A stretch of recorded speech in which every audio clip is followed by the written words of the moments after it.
By now, the term Y2K has become a household phrase, and residents' reactions to the millennium bug are as varied as the individuals themselves. Scores of books and thousands of articles and websites have been dedicated to the subject, some predicting widespread social chaos, others claiming Y2K to be nothing more than a bump in the road along the information superhighway.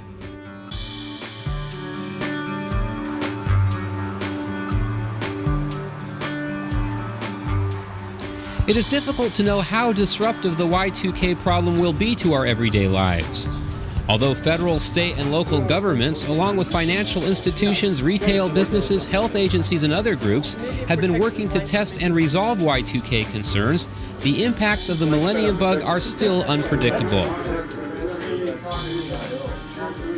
For the next 45 minutes, we will explore the potential effects of Y2K here in Cupertino. Is your local government prepared to handle the potential disruptions presented by Y2K? How about your local utilities? Will there be ample supplies of food and water for you and your family? Will it be business as usual at your local bank, or should we expect some problems, such as restrictions on cash withdrawals? And how about emergency services and law enforcement? What are they doing to prepare? In this program, we will do our best to answer these questions. And while we want to emphasize the potential seriousness of Y2K, we will also seek to dispel the many rumors and unfounded fears surrounding the millennium bug. We believe Y2K is not cause for alarm. Rather, working together with your neighbors and your local government is the best approach, the common sense approach to meeting the Y2K challenge.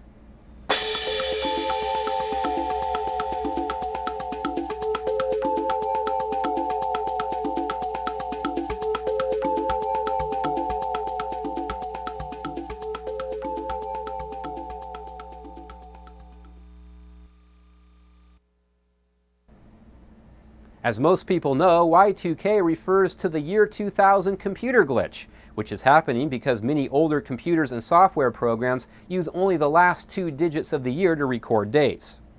When the year 2000 or 00 finally arrives, programs that have been entered with the 2-digit code may be viewed as the year 1900. This confusion in dates could create computing errors or cause systems to crash. Also, many electronic devices have embedded computer chips which may fail as a result of the 2-digit coding problem. At first glance, it may seem that the Y2K problem should be a quick fix. After all, the problem is a remarkably simple one that should offer a simple solution. However, components with date-sensitive programming aren't that easy to find. Today, technological systems are so complex and interdependent that even given the best efforts of programmers, billions of chips and billions of lines of code will remain uncorrected at the end of the year. What does this mean? This means that at the very least, we can anticipate some failures and some subsequent disruptions. What government leaders are hoping for is that these failures will not occur in what's referred to as mission-critical systems, key systems that act as the foundation for other systems upon which a business, utility, or government agency operates. A failure in a mission-critical system, such as the local power grid, could cause a ripple effect in other services that we consider essential parts of our everyday lives: telephone, banking, mail delivery, water service, not to mention gas and electricity. Although it's extremely unlikely we will experience a major system-wide failure, it is likely that there will be isolated problems, perhaps regional in nature, that could affect the community for a few hours, a few days, perhaps even a few weeks. Did everybody receive the letter that came from PG&E? Because that's a critical piece that really establishes that they have gone through and pretty well are saying very close to being Y2K compliant. At Cupertino City Hall, city staff have been taking measures to ensure that Cupertino residents are informed about possible Y2K problems and know how the community can work together to meet these challenges. Updated information is readily available through the Cupertino Scene, the city's website, and through brochures. In addition, the city has coordinated with many outside agencies such as law enforcement, fire, and public utilities in order to remain up to date on Y2K remediation and contingency efforts in these areas. Recent tabletop exercises such as this one can help city staff anticipate problems and measure interagency response to potential Y2K incidents. And the scenario is a Y2K possibility. We all know it's coming. It's one of those emergencies that we know the exact time, and we know the exact date, and where we're going to be, maybe in this room or in some other location as we prepare for that emergency. But before we go into the scenario, in our case, we are prepared to begin operation of an emergency operations center if we need to during an emergency. All our key staff have pre-assigned responsibilities. All the emergency operators, fire, police, have pre-assigned responsibilities, and people are supposed to report certain locations. So it's pretty much pre-planned, and we've tested it a few times and done exercises, and it works real well. We've already had conversations with the fire department and with the sheriff's department, and of course they're on the job 24 hours a day anyway. And in the event that we need to have more people brought back, our service center employees, we're ready to do that. While key personnel will remain on call the evening of December 31st, just in case, the city is also taking steps to assure the public that its services will continue to run smoothly and efficiently well into the year 2000. Not surprisingly, the first priority on the city's Y2K remediation list is its computers. What we've been doing to mitigate some of the potential problems that we foresee as Y2K is update a lot of our hardware and software. We're replacing a lot of our old information systems with newer technology, up-to-date type systems as far as our financial human resources package, our parks and recreation software, as well as our desktop, workstations. And we have the latest that's going to make sure that we're Y2K compliant. But what if all this technology were to suddenly stop working? Virtually every city department relies on computers for its daily operation, from the issuance of building and business permits to the collection of revenues to the maintenance of public safety. Computers act as the central method for managing information within a city. Even a partial failure or glitch in this network could at best create a major inconvenience. Yes, right now I do agree that the embedded chip problem is going to be a real big issue because it's hard to tell exactly where all the embedded chips are. If there was a potential crash or some sort of inconvenience, we would be able to operate the majority of our services manually. You'd still be able to register for recreation facilities manually. You would still be able to come pay for your business license manually. We could manually issue building permits. So there would be a contingency plan. However, we don't really feel that there's going to be any major, problems or major issues. Another concern of the city's is Cupertino's traffic control system.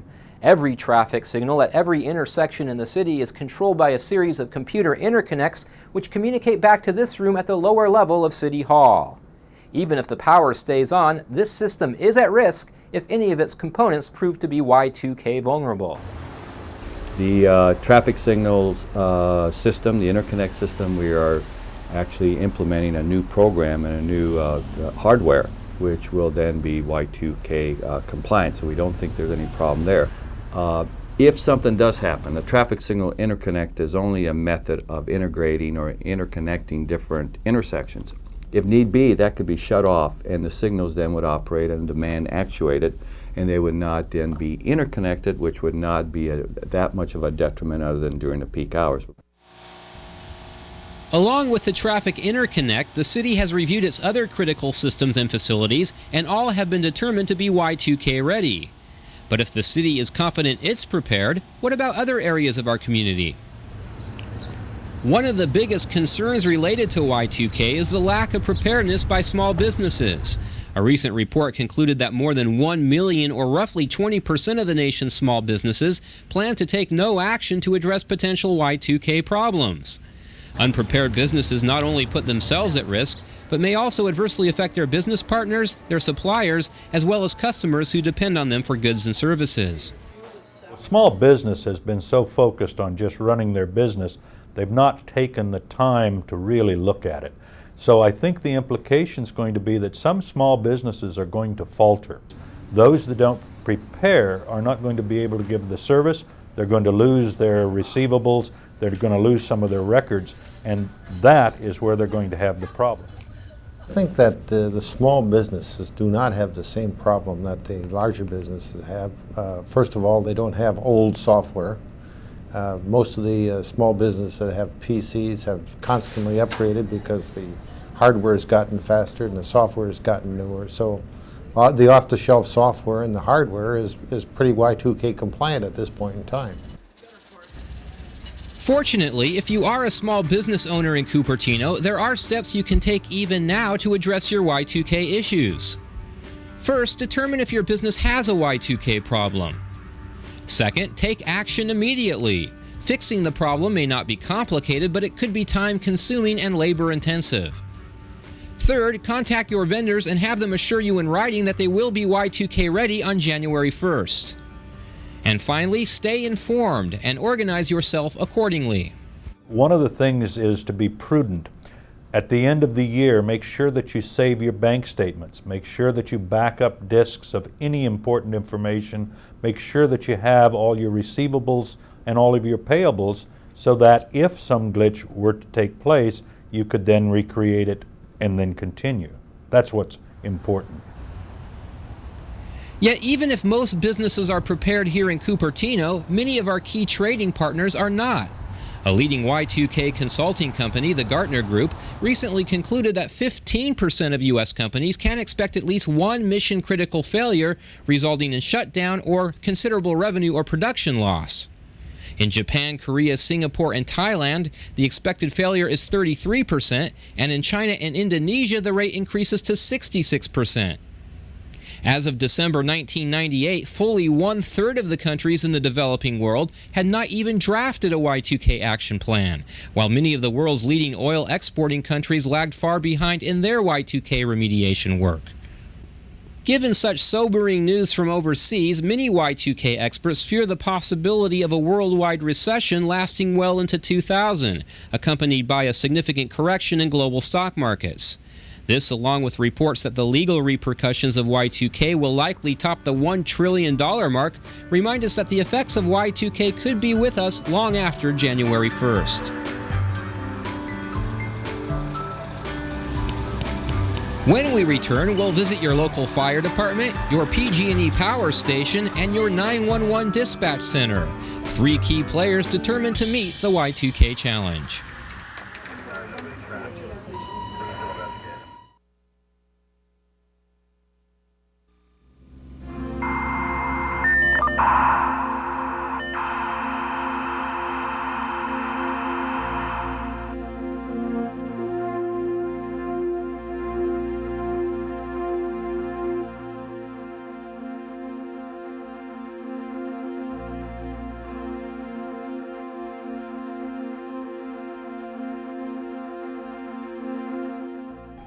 This is County Communications, the nerve center of the county's 911 network and the place your call is routed in the event of an emergency.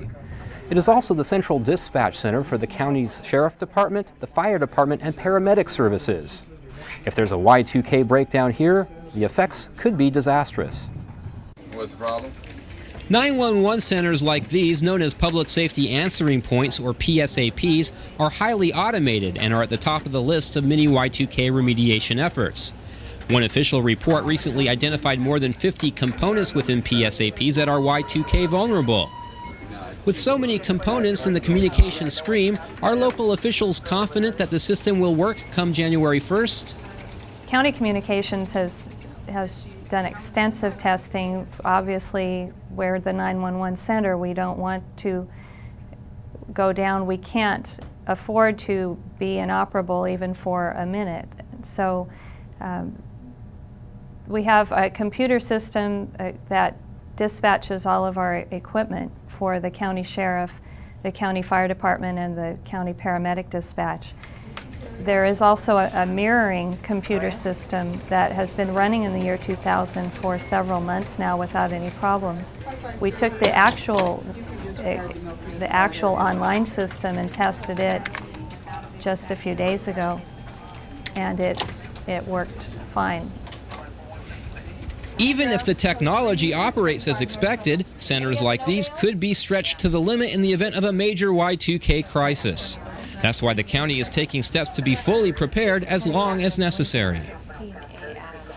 If something occurs in Santa Clara County, it may also affect the neighboring counties, so we've had to plan to be self-sufficient. We may not be able to get assistance from neighboring counties. They may not have anyone to send us for help or to get food or fuel. So it's caused us to plan a little bit more extensively, to plan for a longer period of time to be self-sufficient and to have backups to our backup plans. One of the primary agencies serviced by county communications is the Santa Clara County Sheriff's Department. Here at Cupertino City Hall, deputies are on call around the clock responding to local incidents within the Cupertino community. If there's a Y2K problem anywhere within the city limits, the Sheriff's Department will likely be among the first agencies on the scene. The Sheriff's Office is approaching the Y2K problem from a worst-case scenario. So we will be gearing up our Emergency Operations Center at our headquarters building. We will also be fully staffing the streets and the city. The Sheriff's Office has a standing order with the city, especially being a contract city, that we have certain priorities that we will undertake in a disaster type situation. And those would be things such as, first and foremost, protecting lives and property. And while the Sheriff's Department will have extra staff on hand the evening of December 31st, so will the Santa Clara County Fire Department. For years, the fire department has been active in all kinds of disaster planning, ranging from earthquakes to chemical spills to grassland fires. According to Chief Hal Rooney, Y2K is different from other potential emergency situations, if only by the fact that we know the date and time it's coming. We're looking to curtail any vacations during that period of time, and we'll be staffing back units to be able to meet a potential increased workload. We're looking at staffing emergency operations centers for the various cities that we'll be serving. All that is part of the incident action plan for this agency to meet the needs of the community. One of the needs of the community is emergency medical response. Because the effects of Y2K on the healthcare industry are uncertain, the fire department will provide paramedic services if for some reason hospitals and physicians are unable to meet patient demand. In a disaster such as Y2K, or the potential, part of the staffing back is to have people there to at least greet people and administer, the minor type of medical services that we could provide. Obviously, we couldn't do things that, an emergency ward at a hospital could do, but it is a service that we work with and deal with on a day-to-day basis, and that wouldn't change. Rooney is confident that department response to fires and potential chemical accidents won't change either. Every fire station has a backup generator, fuel reserves, and water pumping equipment that can be used in the event of an electrical failure. The district's hazmat vehicle is also designed for self-sufficiency. But while the fire department can operate almost indefinitely as a self-reliant system, other services in the community obviously cannot. And this is where Y2K presents perhaps its greatest challenge. The more we begin to understand Y2K, the more we realize that electrical power is the key to almost every other level of the problem. The power must stay on if essential services can continue to operate. Yet even a power failure of moderate duration could significantly threaten public welfare. While most agencies, including the City of Cupertino, can operate for extended periods of time without power from the grid, many other services, food providers, gas stations, and some healthcare providers would be compromised almost immediately. Without power, Y2K would soon escalate from a minor inconvenience to a major disaster. We actually began our program in 1996 and fully committed to that remediation effort. In fact, all remediation has been completed. And right now we are in the final testing stages, and about 99% of the testing is complete of various functions. We anticipated as a corporation that the Y2K remediation effort would run about $260 million. When we started to really look at the embedded chip system, and we had 300,000 embedded chip systems, we found out we didn't have the problem that was initially anticipated. It was good news for everybody. But it hasn't always been good news for PG&E. On August 10, 1996, more than 4 million people across 15 western states experienced power interruptions due to a combination of damaged transmission lines, low power generation, and the peak summer demand. The interconnectivity of the western power grid generally protects against such system-wide failure. Electricity can be routed around troubled spots in the event of an isolated outage. Although no one really knows exactly how many regional failures it would take to put the entire grid at risk, PG&E has taken contingency steps to assure this won't happen with Y2K. I think what we see with the event that happened in August of '96 is during that time it was a heat spell in the state of California. We were at absolute top peak demand. And so we were importing a lot of power into the state of California. There was a lot of power being sent through those interties. During the rollover, that won't be happening. Is the Western Systems Coordinating Council won't have a lot of transfer of power on the grid from one area to another, but it can maintain that flexibility if need be, if there's a problem in one area. PG&E has also taken steps to assure that proper monitoring and communications links are maintained throughout the grid. Its supervisory control and data acquisition system will be on heightened alert New Year's Eve with extra staff manning its centers. I'm not sure if the customers realize that we have what we call distribution emergency centers, and we have 20 of them in our system. They are in operation when we have an earthquake or a large storm. We are going to have all those centers open on that New Year's Eve. So all those centers, in fact, will be staffed. We'll have 700 maintenance and operations staff on call and on duty that night also. Particularly dependent on the power companies are the water providers. Water distribution and wastewater treatment are essential services for any community. The chances of a major Y2K failure here are also unlikely. Any significant disruption in electrical power, however, could reduce the volume of water a given system can provide for its citizens. That's why the Santa Clara Valley Water District is taking steps now to plan for possible year-end problems. We have our own system in place that we feel is ready. If it fails, all the valves will fail as is, and we have time to send somebody out there and manually control them on our distribution systems. And then we need fuel to keep those generators running, and we need chemicals to maintain our process treatment plant. So we have to make sure we have an on-site storage of those fuel and chemicals for at least 2 weeks. And that makes us independent, really. No matter what happens outside our system, we can still continue to deliver water to the citizens of Santa Clara County.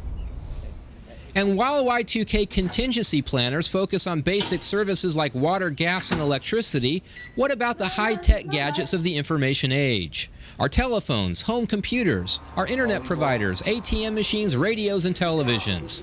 For many, these are more than just conveniences. When the Galaxy 4 satellite failed in the spring of '98, 90% of the pagers went down throughout the country. Electronic transfers of all sorts, credit card transactions, ATM withdrawals, PayPoint services came to a standstill. Even some 911 services were affected for a short time. Was the Galaxy 4 incident a preview of what we can expect from Y2K? Pacificals are very confident that we've left no stone unturned. After all, we started back in 1996. We're confident in the sense that we've identified the problem areas. In fact, some of our groups took over a year just to compile an inventory of the equipment and the potential Y2K problems. So we're fairly confident that come January 1, year 2000, when any one individual picks up the phone will work. And what about our internet connections and our cellular phones? Pacific Bell will guarantee that if you try to connect over the public network, it will work. As far as content or websites, that's really left up to the individuals that own and operate those websites. And also, we would strongly encourage that the folks in Cupertino make sure that their PCs are Y2K ready as well. The wireless industry is moving forward and they're on track as well. I would encourage that the Cupertino citizens that have cell phones or PCS phones, or what they're calling the handsets now for the wireless folks, to go ahead and contact their phone vendors to make sure that equipment will be ready as well. When we return, we'll take a look at what you and your family can do to prepare for the Y2K problem and visit with some Cupertino residents who have gone a step further and developed their own neighborhood preparedness plan. Well, this has been...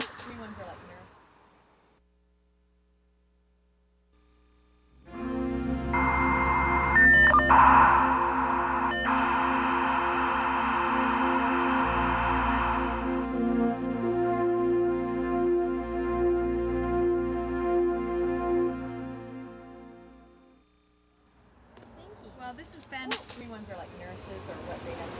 Eve Castles and her Oakdale Ranch neighbors have been conducting emergency preparedness drills like this one for some years now. After all, living in earthquake country just a few miles from the San Andreas Fault, it just makes sense for residents to have emergency supplies just in case they're needed. Well, it is a wonderful sense of security and of peace of mind. And I think, as we've talked about, that the important thing is to have your own supplies and your own sense of preparedness, and with that comes a sense of security. But Castles and her neighbors went a step further than simple personal preparedness. Their neighborhood is set up as a small, self-sufficient community with more than 60 participating families among a total of 130 homes. When Y2K came to public attention, the Oakdale Ranch neighbors viewed it as an opportunity to take another look at their disaster plan. Well, I think the Y2K situation provides a good opportunity for people to prepare in general. If by a remote chance there were to be problems, odds are they're not going to last for an extremely long time. So the same things you would do to prepare for an earthquake are likely to be of good use in the worst case scenario for Y2K. So in a sense, this is a good opportunity to prepare for problems in general. Each family is in charge of taking care of their own needs first, so they make sure that everyone's okay in their own household, and then they would report to headquarters, which is located centrally in the neighborhood. We encourage everyone to participate however they can. We do, our emergency or our safety and OK signal is that we throw a white flag out in the front yard where it's easily visible, indicating that everything is okay. Many of the Oakdale Ranch neighbors had previously enrolled in the City of Cupertino's CERT, or Community Emergency Response Training Program, under the instruction of Emergency Preparedness Coordinator Marie Moore. The CERT course includes search and rescue training, first aid, CPR, damage assessment, and communications. According to Moore, every Cupertino resident should include Y2K in their emergency preparedness planning. The Federal Emergency Management Agency talks about an all-hazards approach to a disaster, and if we're prepared for an earthquake, then we would be prepared for Y2K as well. But we do have the advantage of a window of opportunity in which to get prepared, and we know that the weather will probably be cold and possibly wet. So many of the preparations will be the same. In many ways, getting ready for Y2K is like getting ready for an earthquake you know is coming. The rule of thumb is to have enough food, water, and essentials on hand to get you through the first 72 hours. After that, emergency relief crews should be on the scene, restoring most basic services. Organizations like the American Red Cross and the State of California Office of Emergency Services are encouraging individuals and families to adopt the 72-hour rule as part of their Y2K preparations. But Y2K may differ in some respects as well. Unlike an earthquake, which happens suddenly without warning, Y2K is fixed as a set day and time in people's minds. This presents a unique psychological aspect that is generally absent with most other kinds of emergency situations. Well, the fact that we have some time to contemplate this is a two-edged sword. It gives people time to prepare, but it also gives time for a person's anxiety level to rise. It's important that people remain calm.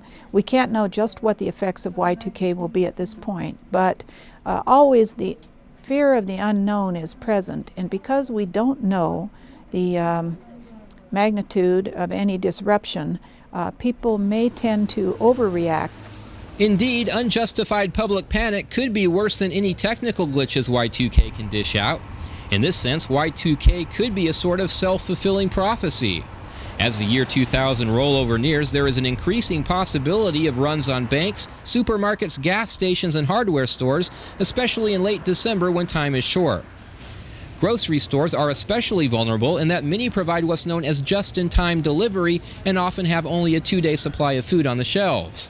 Check with your local grocer to see if they will be stocking extra supplies to meet the possible year-end demand. Meanwhile, the Federal Reserve has printed an extra $200 billion of currency just in case it's needed, although the Federal Deposit Insurance Corporation, as of July 1st, claims 98% of its member banks had been given satisfactory ratings in their Y2K remediation. What do concern many mainstream planners are government assistance programs for the needy and low income. People on government assistance are a small but significant part of our society, and they are likely to experience the potential effects of Y2K more acutely than others. Even a short interruption in services could make a big difference to someone who is living from paycheck to paycheck. Another major concern is the Y2K readiness of the healthcare industry. As many as 50% of hospitals are behind schedule in their remediation work. One mid-year report identified 14% of medical devices as non-compliant. Physicians' offices and skilled nursing facilities seem most at risk from Y2K problems. And while some pharmaceutical companies have assured the public that they will have a surplus of drugs on hand, Consumer Reports magazine is recommending individuals have a 30 to 60-day supply of essential medications just in case. If you are disabled or have special medical needs, it's a good idea to start planning now for possible year-end disruptions. A couple other items to consider. If you are planning a year-end flight, check with your local airline just to make sure that the friendly skies remain that way. The FAA doesn't expect any major domestic problems, but international travel could be somewhat of a risk. Also beware of scams. Many people have reported receiving telephone calls from scam artists using Y2K as a ruse to elicit information on credit cards and bank accounts. The Federal Trade Commission suggests consumers don't give out personal information over the phone or online, and to contact your bank immediately if there are unauthorized debits to any of your accounts. The City of Cupertino recommends you follow the emergency preparedness guidelines outlined by the American Red Cross. Remember to stock non-perishable foods, stored water, and an ample supply of prescription and non-prescription medications for all household members. Have extra cash or traveler's checks on hand in case electronic transactions cannot be processed. Also withdraw money from your bank in small amounts well before December 31st. Keep automobile gas tanks above half full. Use extra blankets and clothing to keep warm if power fails. It's also a good idea to keep your financial records in order, your bank statements, receipts, and invoices in case there are computer problems after January 1st. And most of all, stay informed. At the end of the show, we will have an extensive list of agencies, organizations, and websites you can contact to find out more information about the Y2K problem. And if you are interested in organizing your own emergency preparedness group here in Cupertino, you are invited to contact Marie Moore at 777-3335. Although potential Y2K problems will certainly not be limited to the morning of January 1st, 2000, Y2K is the first time in history we know well in advance the date and time of a potential disaster. The interdependent nature of today's technology makes the severity of possible disruptions difficult to determine. Yet most experts agree that the tremendous effort devoted to this problem over the last few years has significantly reduced the chances of a social meltdown. Still, we don't know. A recent survey conducted by the Washington 2000 Group, a group of leading technical, managerial, and legal experts devoted to the Y2K problem, is split. 45% believe Y2K will amount to a few minor inconveniences and nothing more. Another 45% believe Y2K will have a significant impact on American society, but that its effects will be transitory and thus manageable. The remaining 10% believe Y2K will produce severe, long-lasting effects that will threaten our very way of life. Whatever the case, an early warning system proposed by the federal government perhaps will be our first glimpse as the effects of Y2K sweep across the time zones the evening of December 31st. Whatever happens, it will certainly make for a memorable New Year's Eve. And whether it's the Millennium Bug, an earthquake, or any other emergency situation, as a Cupertino resident, it's prudent to be prepared. Stay informed, and most of all, don't panic. Remember, working together with your neighbors and your community is the best approach, the common sense approach to meeting the Y2K challenge.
Videotape copies of this program are available for individuals and organizations. For more information, contact the City Channel at 408-777-3264 or email us at citychannel@cupertino.org.